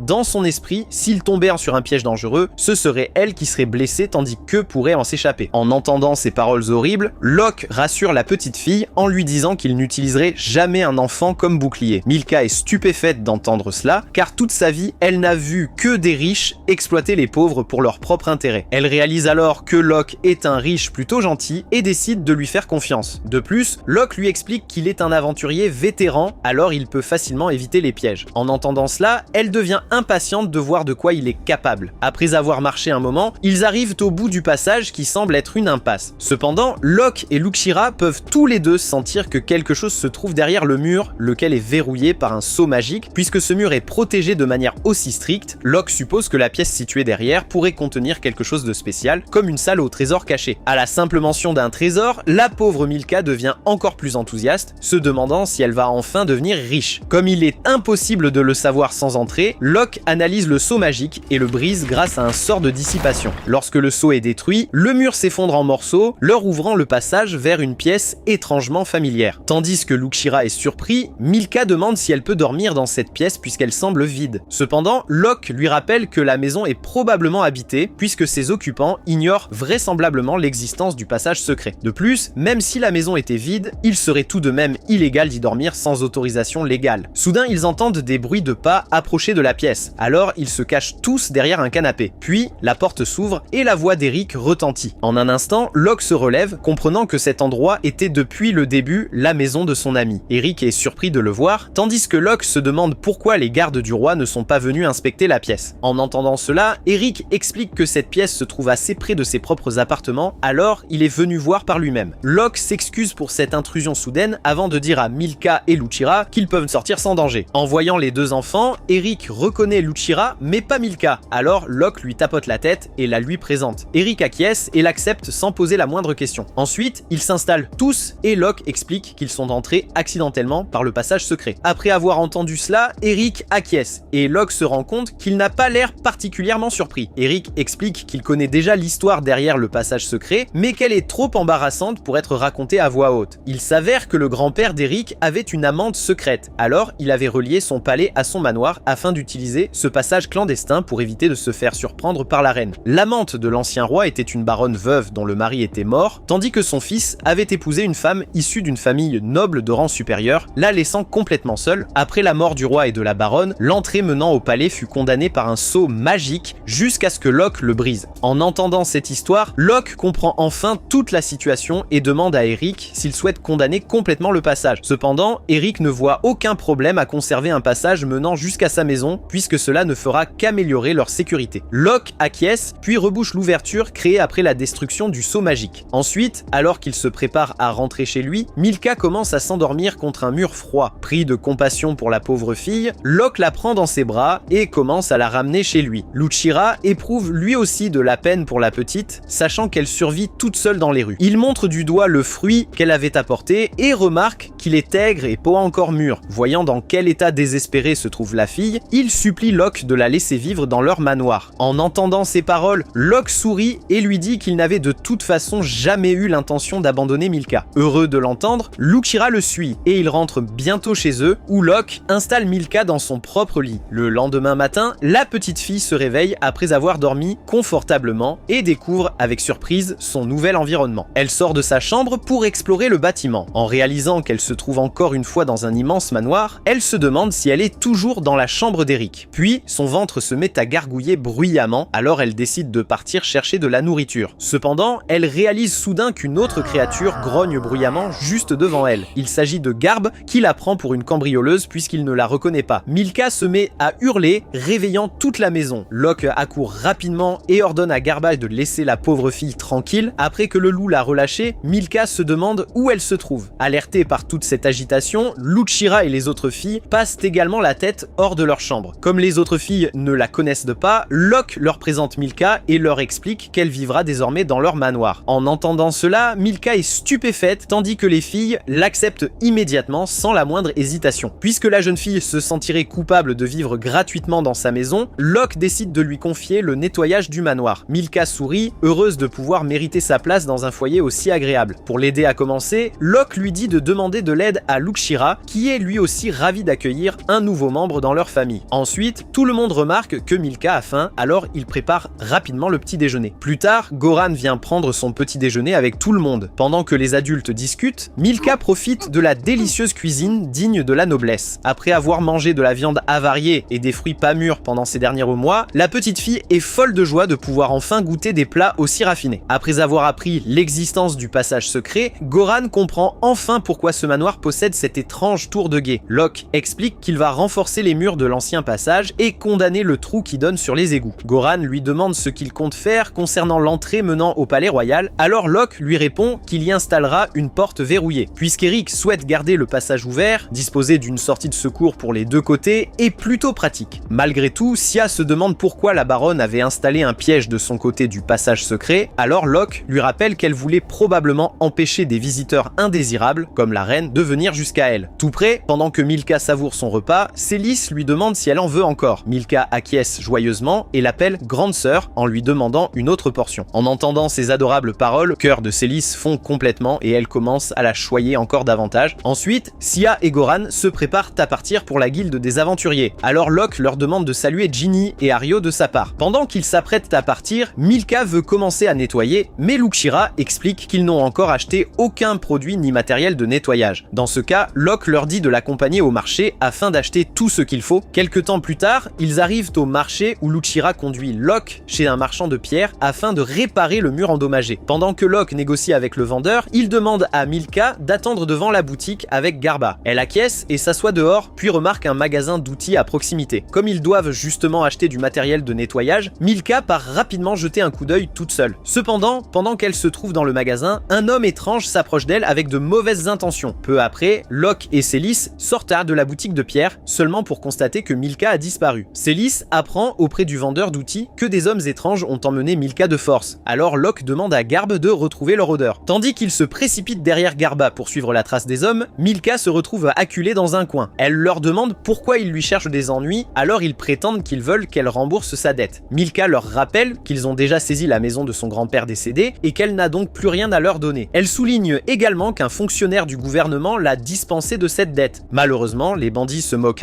complètement de sa situation et commencent à la menacer pour qu'elle paie. Heureusement, Locke arrive juste à temps. L'un des hommes lui demande s'il compte payer la dette à sa place, mais Locke lui rappelle qu'elle ne leur doit pas le moindre centime. Malgré cela, l'homme refuse de la laisser partir, alors Locke le met KO d'un coup de genou. Ensuite, il passe à tabac les autres voyous pendant que Célis réconforte Milka. Furieuse face à la cruauté de ces hommes, elle demande à Locke de les faire arrêter. Cependant, Locke lui dit d'attendre, car il veut vérifier quelque chose avant de les livrer aux autorités. Il utilise alors un sort d'illusion pour prendre l'apparence d'un gangster local. D'un ton furieux, il demande au chef des bandits pourquoi il causait des problèmes sur son territoire. L'homme lui répond qu'il ne faisait que suivre les ordres de Monsieur Cavino, un important prêteur sur gage des quartiers pauvres. En réalité, Cavino voulait que ces hommes capturent Milka et la vendent comme esclave, puisqu'il savait qu'elle serait incapable de rembourser sa dette. Après avoir appris cela, Locke assomme l'homme et appelle la police. Lorsque les policiers arrivent, ils expliquent que Monsieur Cavino est en réalité une personne très dangereuse. Même s'il n'est officiellement qu'un usurier des quartiers pauvres, Cavino semble posséder sa propre armée privée qui exécute ses ordres. De plus, il entretient également des liens avec l'élite de la ville, ce qui explique pourquoi il n'a jamais été arrêté pour ses crimes. Pendant ce temps, dans le manoir de Cavino, celui-ci apprend que ces hommes ont été arrêtés après s'en être pris à un aventurier. Puisqu'ils ont été battus par un aventurier, il décide de ne pas poursuivre l'affaire afin d'éviter des problèmes avec la guilde des aventuriers. Pour le moment, il ordonne à ces hommes de déplacer leurs esclaves ailleurs. Ensuite, il fait appel à 2 mercenaires de rang C pour protéger ces hommes pendant le transport des esclaves. En entendant le rang qui leur est attribué, les 2 mercenaires le corrigent et expliquent qu'ils étaient autrefois de rang C lorsqu'ils ont été bannis par la guilde. Cependant, après des années d'entraînement, ils sont devenus suffisamment puissants pour être considérés comme des combattants d'élite de rang B. Ils sont donc convaincus de pouvoir vaincre n'importe quel aventurier qui se dresserait sur leur chemin. Plus tard dans la nuit, alors que les hommes de Cavino préparent la caravane transportant les esclaves, Locke arrive pour les confronter. Cavino ordonne à ses hommes de l'attaquer, mais Locke les élimine facilement. Tandis que Cavino reste stupéfait devant sa force, les 2 mercenaires de rang B s'avancent avec assurance pour lui faire face. À cet instant, Sia et Célis apparaissent à leur tour, prêtes à soutenir Locke contre ces criminels répugnants. C'était la fin du 7e épisode. Regardez la prochaine vidéo à l'écran, abonnez-vous et activez la cloche pour ne pas manquer la partie 8